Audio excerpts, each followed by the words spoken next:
This is All Things Ansys, a podcast from the technical support staff at PADT.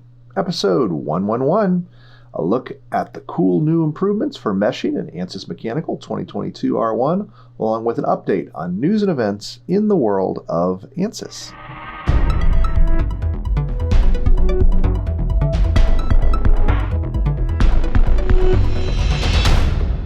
Welcome to our little podcast, All Things Ansys. I'm your host, Eric Miller, one of the owners here at PADT. It's mid-May, and we are all adjusting to kids coming home from college or finishing their school year, but not yet starting our summer vacations. I suspect we will see a lot of traveling for people to go see grandparents and other folks that they haven't been able to see as we walk the fine line between pandemic and endemic. We have been busy hiring here at PADT and hope we have some of our new staff on the podcast soon. We've added an optics simulation engineer, 2 structural people, and just this week, a thermal fluids person to add to our FlowNext staff. Not to mention our wonderful intern who has just jumped right in and is starting to build and run models. And on top of that, we have a new chief engineer for product development and several new salespeople. So some of you who are customers will get to meet the new people on the team soon, I hope. So even though PADT is growing, we're not quite done yet. We still have several open sales positions, and we're looking for a low-frequency electromagnetics person. And there'll be some other positions to post soon. So if you or anyone you know wants to be part of the PADT team, check out the new website at www.padtinc.com and go to About Us and click on that little menu guy and roll down, and you'll see careers in the menu, and click on that and you can see all of our postings. We're seeing more and more of our staff return to work here in our offices, and we're getting out and about and spending more time with customers, which is great. It's just we're certainly not back to normal, but it's good to see that some things are getting better, and we hope that you are all safe and secure and healthy, and that things continue to get better. About the podcast, we're just under 35,000 downloads. I was hoping to announce 35,000 at this episode, but we'll do that at episode 112. And I just want to thank everybody for being loyal listeners, and please do share the podcast with others, and don't forget to subscribe to it on whatever podcasting tool you use. So let's move on to the interview. One of our most popular topics for webinars and podcasts is meshing. Everyone wants to get better meshes with less effort. And the good news is that Ansys developers are working on it. Let's talk to PADT's Joe Woodward and learn more about some of the very useful additions to meshing in Ansys Mechanical at the latest release. I want to welcome everybody for joining us today. We're meeting with one of our meshing experts here at PADT, Joe Woodward, who's been meshing, I think, longer than either of us want to admit, and has seen the world of meshing go from make some incredible leaps and bounds if you really look back. And we've got some cool stuff to talk to, right? We're going to talk about 2022 R1, correct? Yes. Yes, Great. I always have to say it very slowly. 2022 R1. So, they continued. This is the Ansys Mechanical product, and they continue to make enhancements. We tend to focus on meshing in CFD, but we shouldn't neglect the fact that meshing on the mechanical side has made some major improvements. Right, and it's just as important to have a good quality mesh. I remind people that equations are based on certain element shapes, and the farther you get away from those shapes, the farther you are from the correct equations. Yes. So that's a really good point.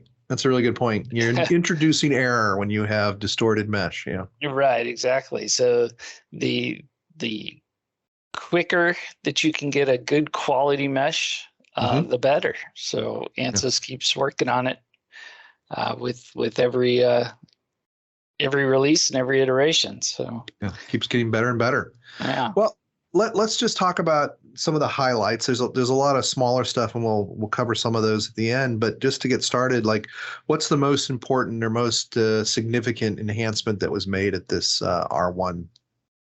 Well, there's a few.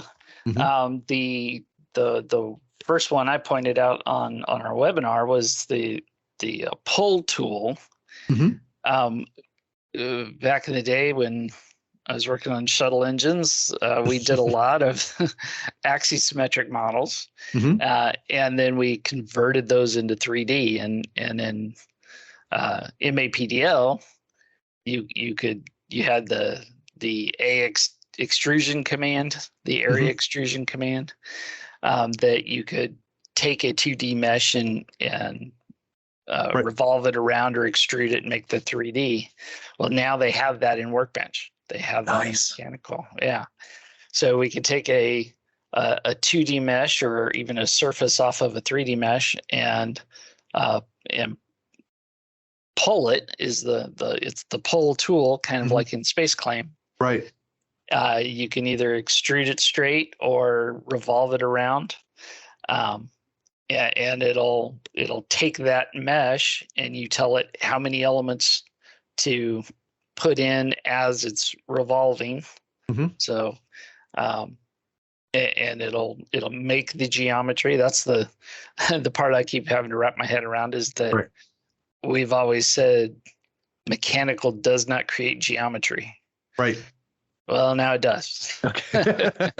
which is probably what held it up for a while. Yeah. Right. So it'll take that mesh and extrude it or revolve it, but it also creates the geometry body that then goes with that mesh.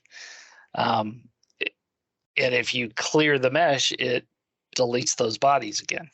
Okay. So they're associated with the mesh, not the other way around. Right. Yeah. So but then you can, it'll put the geometry in the geometry branch at the top, and you assign your materials and treat it just like any other geometry. You can apply loads and things to it. And what I found is that when you cleared the mesh, when it rebuilt the mesh, those loads do get applied back to the correct surfaces. Okay. So it's keeping that relationship. Yeah. Right. Yeah. I don't know if it's tracking it all the way back to the edge that the surface came from and then rebuilds it or something, but it did seem to keep everything consistent, which was really nice. So they added, I think that they added all of that in 2021, and now in 22 R1, they've added the ability to add line coatings. That on the axisymmetric model, you can add these line coatings to simulate, a thin thickness layer. Okay. In the 2D model. Okay. Or you can do face coatings on the surfaces of a 3D model. So those can either be, you can set them to just do stress evaluation, so that you have integration points on the surface instead of beneath the surface. So you end up with more accurate stresses on those faces. And in this version, they've also increased the ability to merge those geometries out with the underlying solid, so that the nodes all get merged out. Okay. And I don't know if you could do that before with linear elements, but in this version specifically, they give support for quadratic elements. So all your mid-side nodes that are along the curvature of a face, if you pull the layer off of it, it'll merge out the nodes along there, so you have a consistent mesh. Very cool. Yeah, so highly recommend that people try this out if you deal with this, because I think you have to see it to get your head around it. Right, exactly. A little hard to describe on a podcast. But, exactly, but really important. I mean, stuff we used to have to write macros for to do this under the hood, and we'd lose the associativity of the geometry when we did that. So right. So as far as I can tell, you can have your 2D geometry be parametric, and then as it refreshes, all of this comes back and refreshes along the way. So it's pretty cool. I think of some turbo machinery stuff we've done with axisymmetry, as well as some some other models that were, straight extrusions, where we really struggled with that associativity breaking. So this is big. This is really big. Yeah. Yep. It's very cool. Very, very cool. Yeah. So I'm getting my head around this, and going back to the surface capability. Is that something you could also use for like a like a ceramic thermal barrier coating, where you can apply a different material to it? That was the first thing I thought of when I saw it, because they have struggled with that. We have customers that are trying to do that all the time, and that was my example. Was to bring up a little turbine blade and just select all the surfaces on the exterior of the blade, and just do a pull tool, and extrude it out a coating on it. Yeah, coating on it. It was very cool.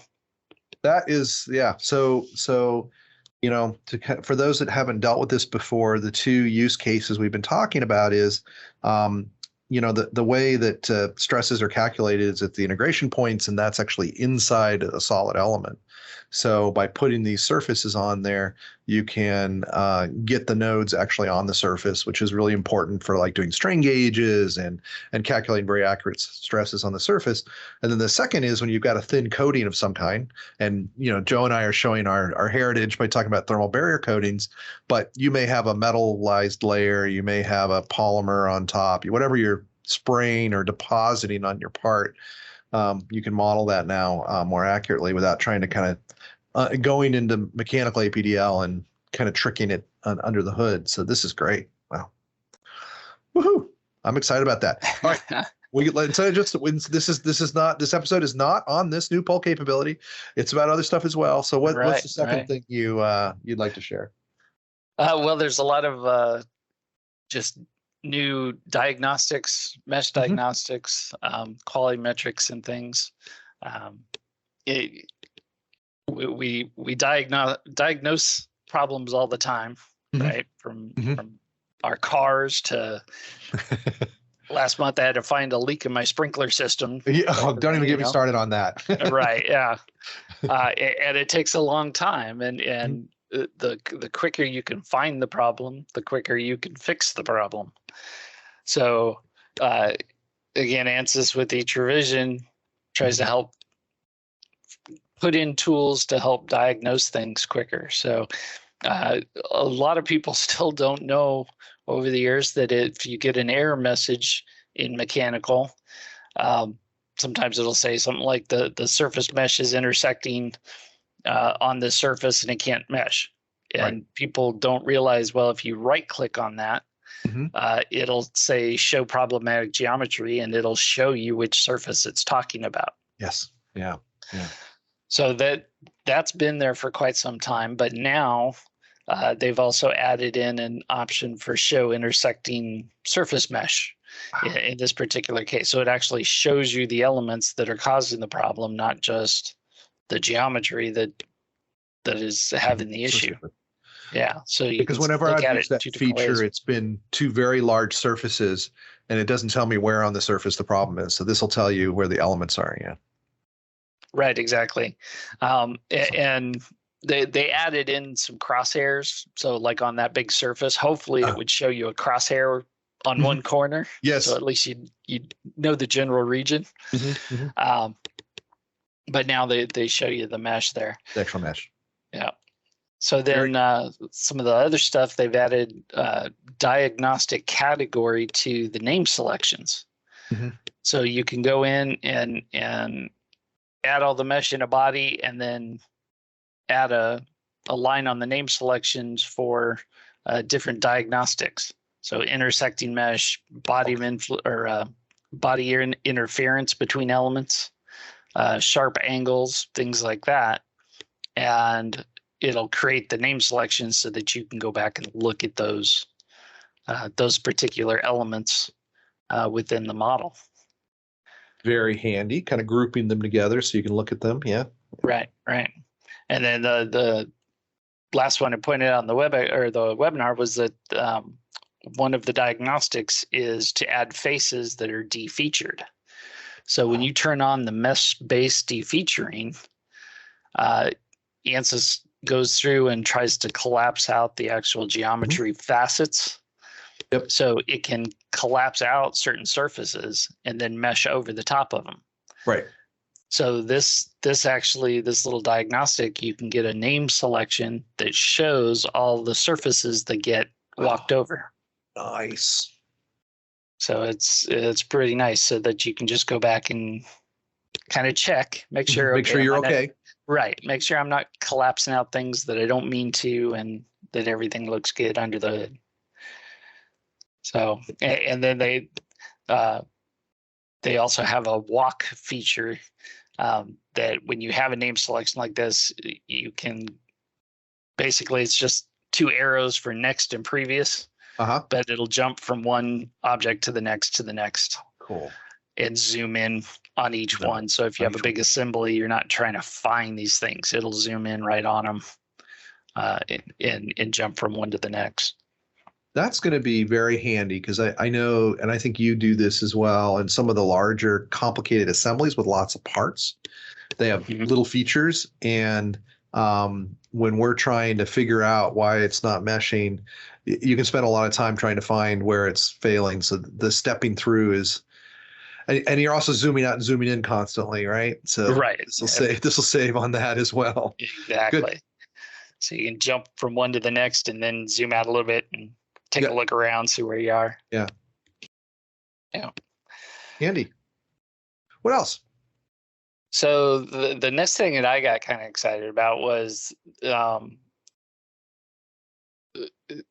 shape patterns and things that Ansys meshes.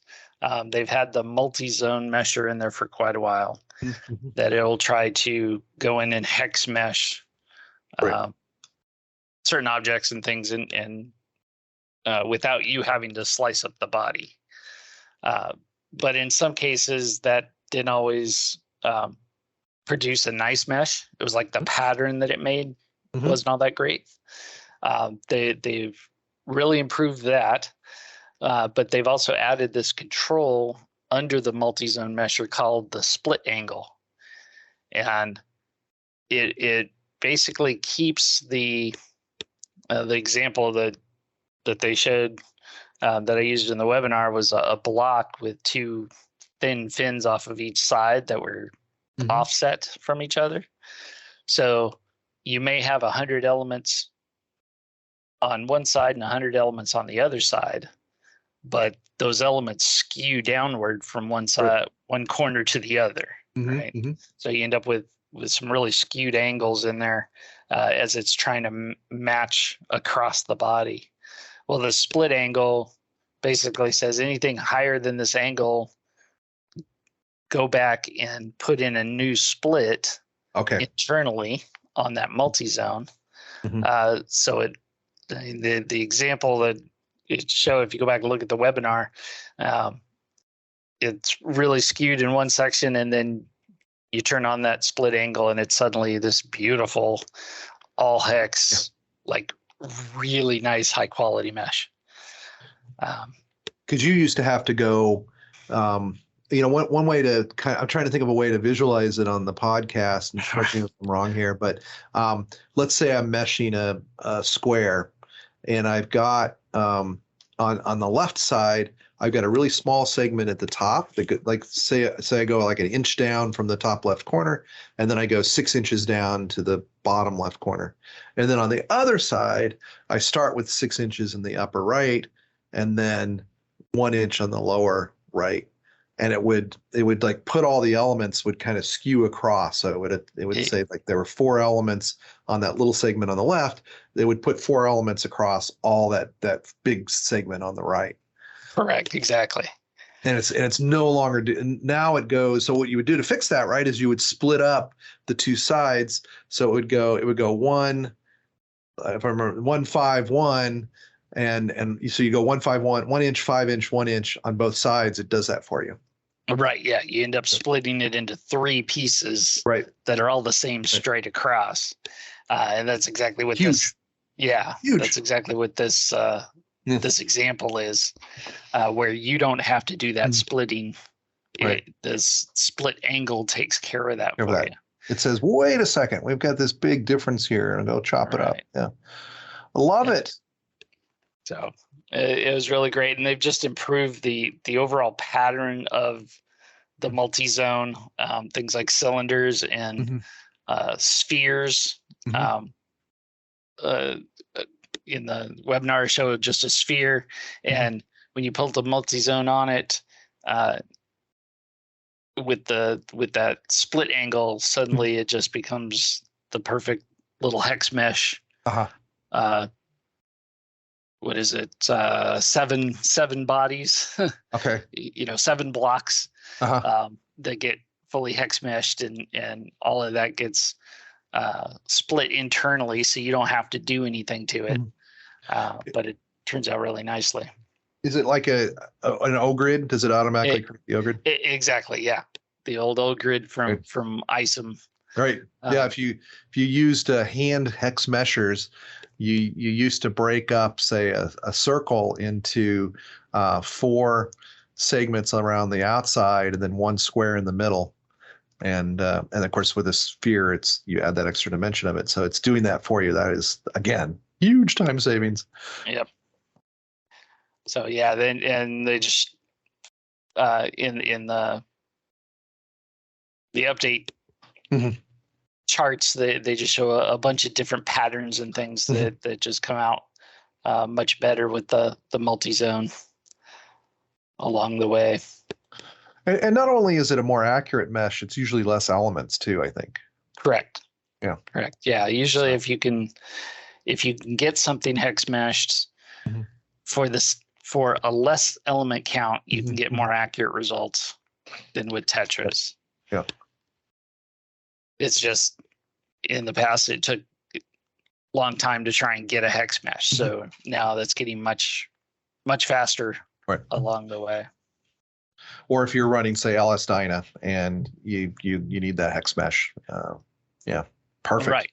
Right.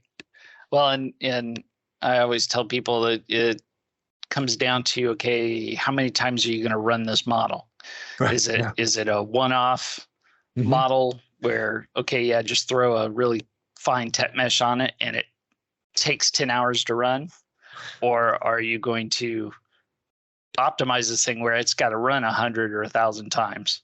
Then it's worth your effort to take the time to get a hex mesh on it so that it runs faster with fewer elements along the way. Those multiple iterations. Yeah. So true. Wow, that's great. Yeah, and if you're new to Ansys, these sound kind of intriguing probably, but if you're a longtime user of simulation of any kind, and Ansys in particular, these are some big changes that will really take a lot of manual meshing and automate it. And even if it's only 80% of your model that you can automate, that's still better than 20% that we used to be able to automate. So fantastic. Right. So those are 3 big things, right? The pole, the hex meshing. Is there anything else that kind of big that you want to point out?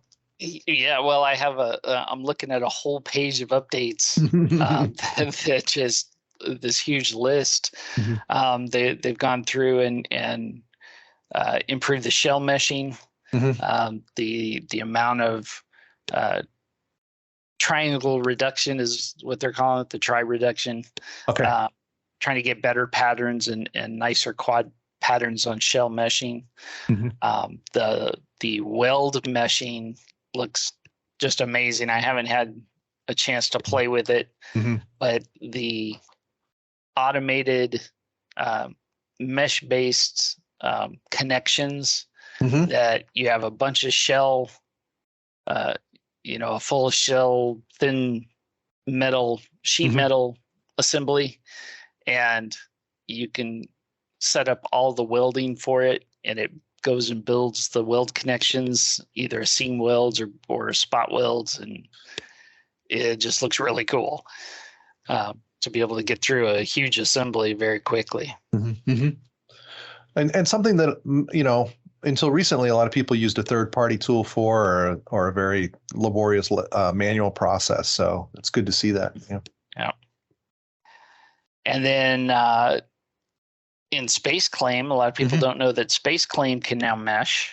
There is a hex mesher that they believe they took from ISOM CFD, the old hex mesher, and it's now inside of Space Claim itself, so you can go in and mesh items there. And in this particular version, they've added the thin sweep method for doing sheet metal and thinner parts like that.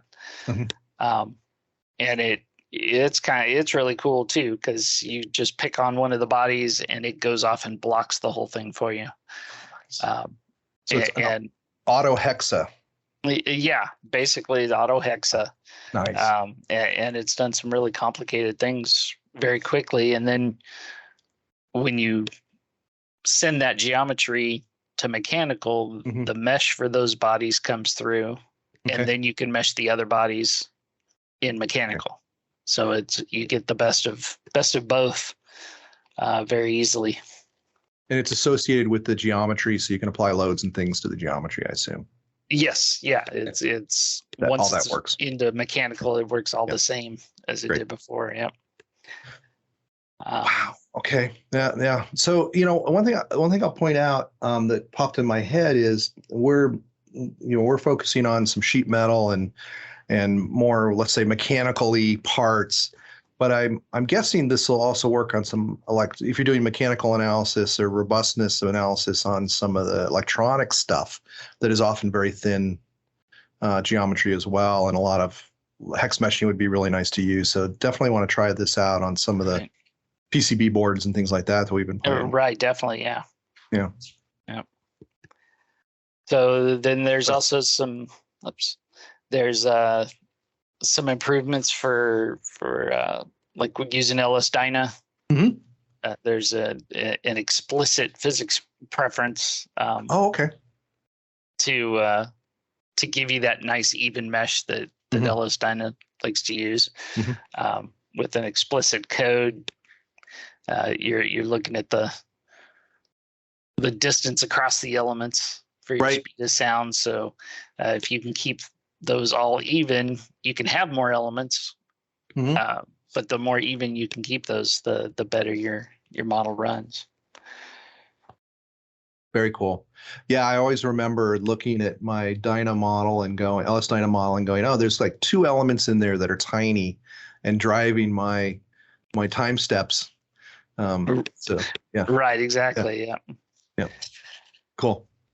So, and then I think the last thing I'll point out is this feature detection and treatment. They're actually going through now and it'll detect holes and fillets, and they keep adding 2 things. So like planar faces. It will go through and detect those from the mesh, and then group those and count it as a hole or count it as a fillet, so that you can then go through and add controls and things on along the way. So I need to play with it more, but it looks like a really good tool for bringing in a huge assembly and just kind of letting it automatically find these features and things. Again, something that, manually we would go through and like click on all the holes and build a group of them, right? So that we can then, put standard mesh controls. Like we want all of our holes to have the same number of elements around the circumference, something like that. So it finds them for you now, I guess is what you're saying. Right, exactly. Wow. Exactly. And so that you can then put on those mesh controls. I'm looking at a worksheet example, and you can go add those mesh controls in the worksheet. So even better. Right, exactly. It just finds everything, and then you say, okay, map mesh those that set of holes, and add a washer around the holes. There's a washer control that gives you a nice radius, really nice quads around the hole to apply loads and contacts to, things like that. Okay, wow, big improvements for assemblies. Yeah. Yeah. Oh, really, really cool. Yeah, I'm still trying to get my head around the first one you mentioned, and now I'm just kind of lost with all the different Exactly. things. So, and as you mentioned, you did a webinar where you went through a lot of this stuff. So definitely check that out if you haven't already watched it. The webinar talks mostly about the three main Okay. topics, but Okay. all the charts for all the other things are in there. In there. Okay. So So you can that you take a can look at go those. through and look through them, and it's definitely worth it. So, I mean, my big takeaway, other than how we need to thank our developer friends at Ansys for taking the time to make our life easier, is if you've been meshing your parts a certain way, it'd be really good to take a look and see what's changed and make sure that you've played with these new features that you may not know are there or not really used to using them. So you just kind of dive in and do your meshing a certain way. Take the time to really see what's new and play with them on some representative geometry for you. So when you do need to use them, they're there and know how to use them. Instead of just blowing a tet mesh on something, play with some of this hex meshing capability to get a better mesh and get better performance. And Definitely. same with the defeaturing and walking through problems and things like that on your tet mesh. Because I think sometimes, and I'm guilty of this, is when my tet mesh fails, I just kind of change the global parameters because Right. I don't want to take the time to dig in to see where it's actually causing me a problem. But now it's pretty easy to dig in and figure out locally, the small local area, how to fix it and deal with it that way. So pretty cool. Yeah. Right. And you can apply like a body sizing on individual bodies, and then all the controls from the global are also on there. So you could change the defeaturing size on a specific body to take out some extra fillets and things like that, and control them that way. So it is definitely worth your time to look at the meshing technology that's there now. You're absolutely correct. So I'm putting you on the spot here. Do you know if in the Learning Hub, if they've updated the training for this new meshing capabilities yet or not? I haven't looked. Okay, so we'll pretend I didn't ask that question, and we'll say, so check out the Learning Hub if you have access to the Learning Hub, and that's a good way to kind of go through some of these things. Definitely watch the webinar, read the release notes, as we always say, and reach out. If you have a question, like maybe there's a capability that you wish you had, and you're not sure if it's there or not, definitely reach out and ask us, and we'll let you know if we know it's there. And we're still, I mean, this is relatively new, right? So we're still kind of playing with these new capabilities as well. I know on the consulting side, we're having some good success with a relatively large aerospace assembly that we did there's two versions of this assembly, and the one we did like 3 years ago, we really struggled with the meshing. It took us quite a while to get it meshed, and we're kind of blowing through it on this new one. Yep.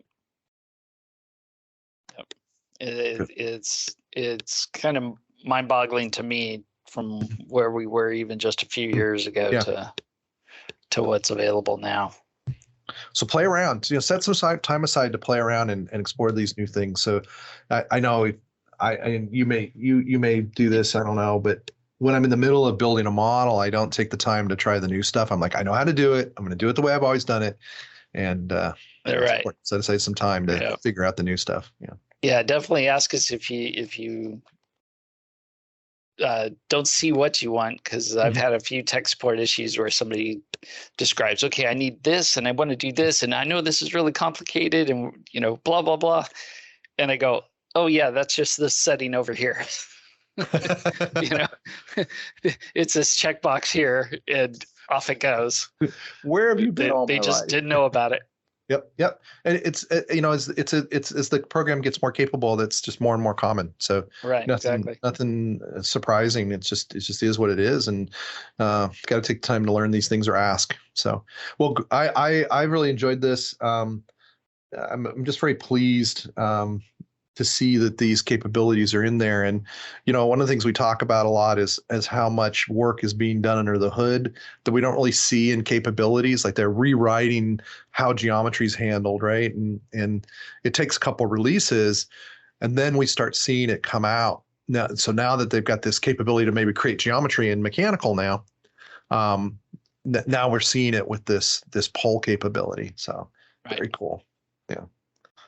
Well, big thanks to developers. Big thanks to you for sorting this out and explaining it to us. And I can't wait to see what's next. This is fantastic. And we're recording this on Friday afternoon, right before the end of the day. So thanks for taking the time and have a fantastic weekend. All right. Thank you. You too. We'll talk to you soon. Bye. All right. Bye. Some good stuff there as usual. You can see how the developers are listening to users and adding some pretty important functionality. Give it a try and play with it, explore, see what it can do for you, and don't hesitate to reach out with any questions.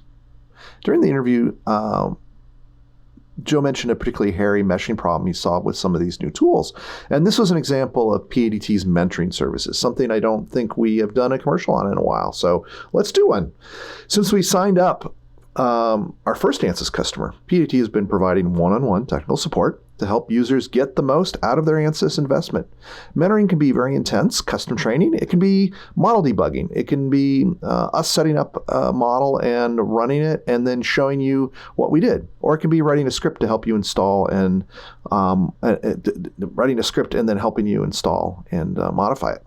No matter what form it takes, mentoring with PADT is about you gaining direct access with one of PADT's experts to help you with your simulations.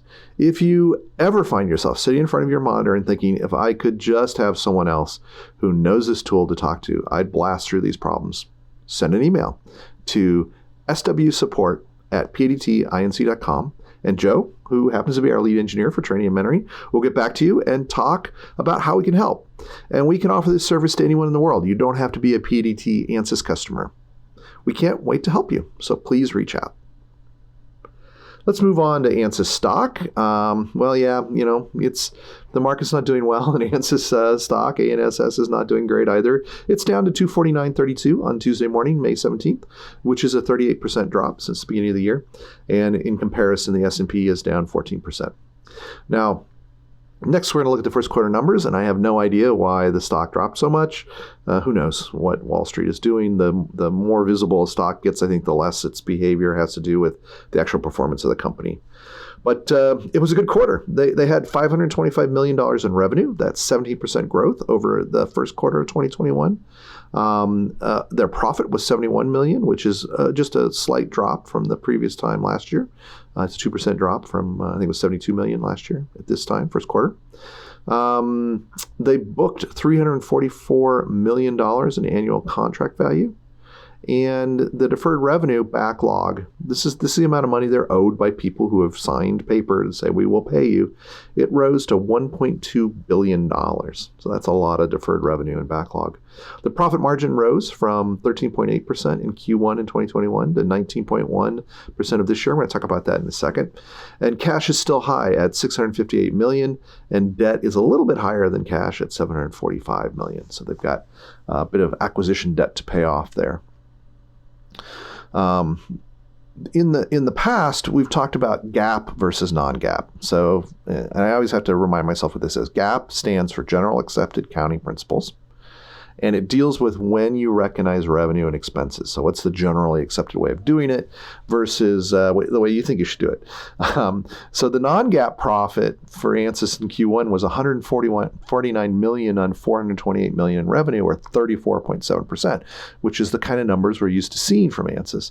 But with GAAP practices, it was 19% on $425 million. So that's a big difference. And if you scroll down if you go to investors.ansys.com, you can find the press release, and you can scroll down to the bottom and they explain the difference between GAAP and non-GAAP.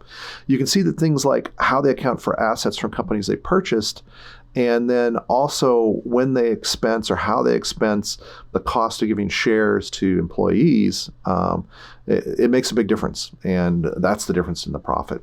So I don't know enough to know why GAAP is one way and non-GAAP is another way, and which indicates future success and which doesn't. I just know that as Ansys acquires more companies, these GAAP numbers get further away from the non-GAAP numbers and look not as good as the non-GAAP numbers. So eventually, I guess it'll all catch up.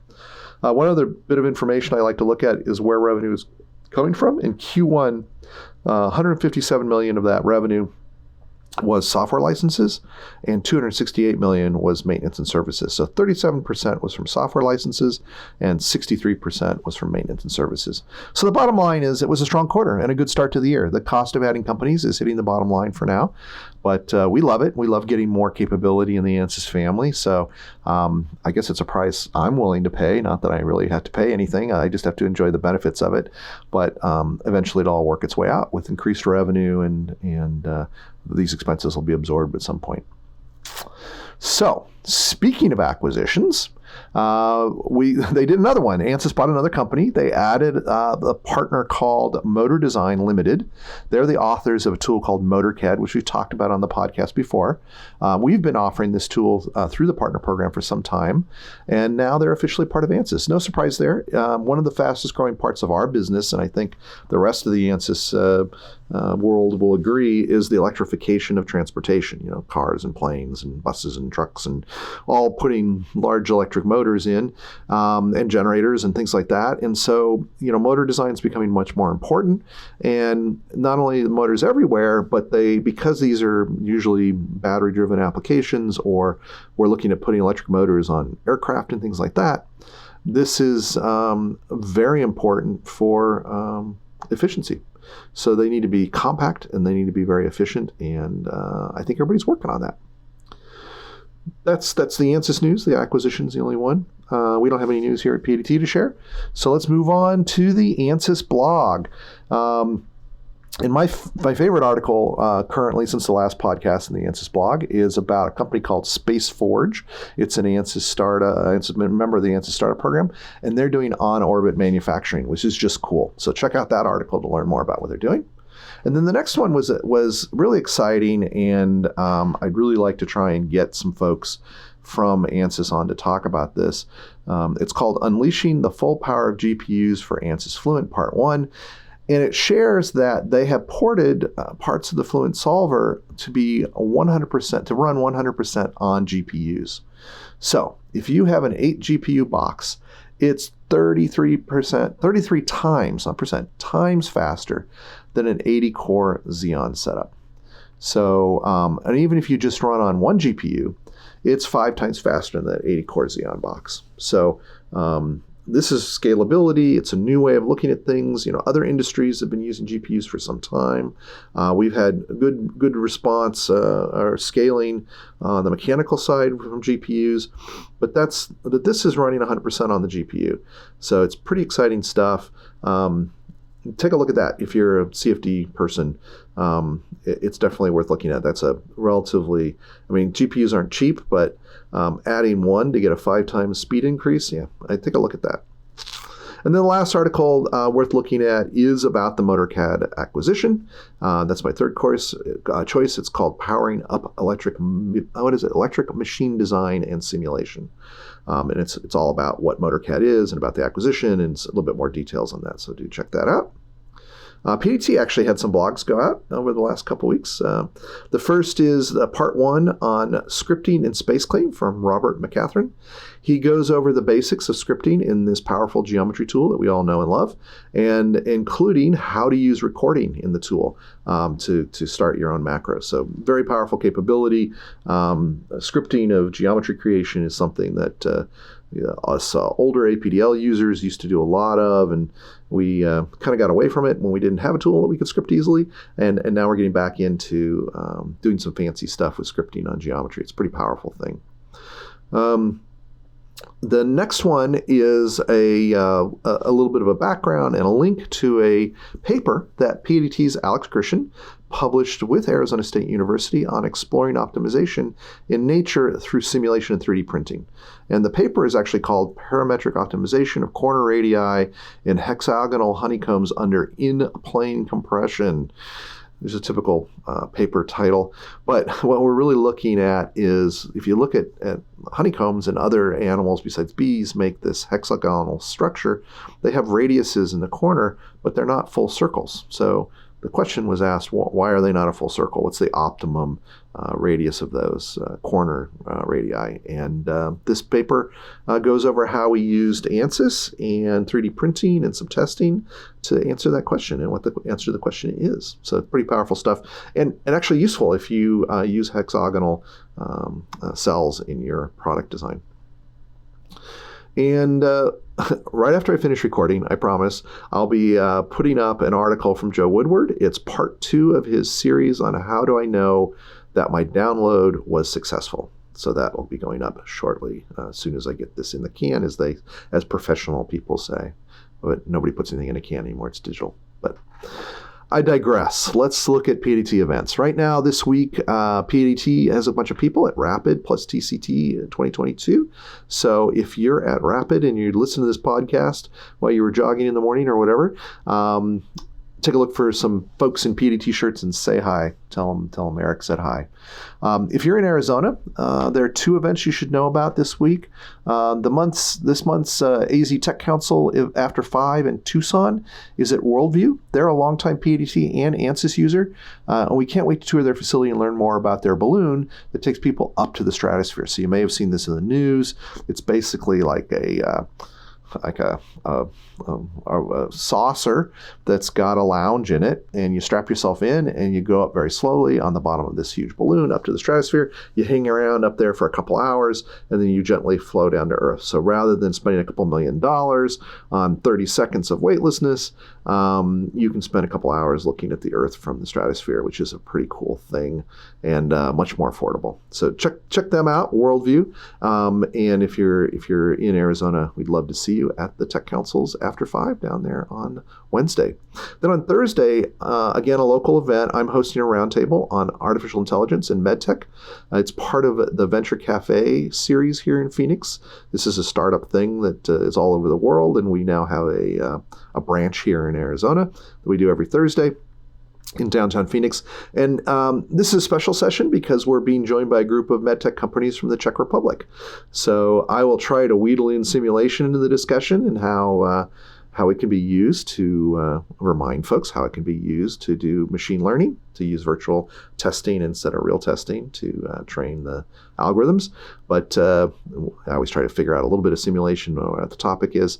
But yeah, stop on by if you're in town for that. And we're also going to be at the SMR and Advanced Reactor 2022. This is one of the nuclear conferences for small modular reactors and advanced reactor design.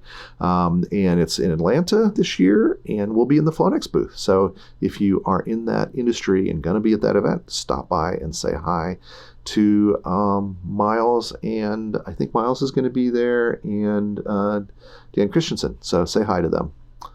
And then seminar-wise, we've got one tomorrow, the 18th. It's called Signal and Power Integrity Updates in Ansys 2022 R1. Then we have one called Industry Best Practices for Oil and Gas Production and Processing, and that's going to be on May 25th. And then we're doing a webinar on modeling liquid cryogenic rocket engines in Flonex. So moving from nuclear to rocket engines, and that's going to be on May 26th. So those are 3 webinars coming up from PADT. And as always, you can go to brighttalk.com to see register for those, or you can watch all of our old ones, which actually we were just looking yesterday, and some that are 3 or 4 years old are still getting, some pretty significant watches even now. So it's still relevant and still useful, so people are enjoying them. So do check that out at brighttalk.com. Just search for PADT and you'll find us, or search for Ansys. You'll find us as well. And that's it. Thank you again for listening to our podcast. Don't forget to subscribe to our newsletter at www.padtinc.com/opt-in. And do spread the word about the podcast. Don't forget to subscribe. And as always, don't hesitate to reach out.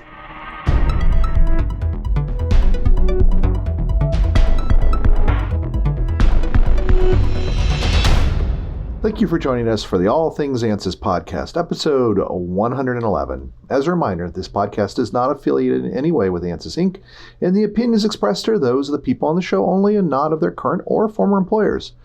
For more information, visit www.padtinc.com/blog, and please share your thoughts and questions through an email to podcast@padtinc.com.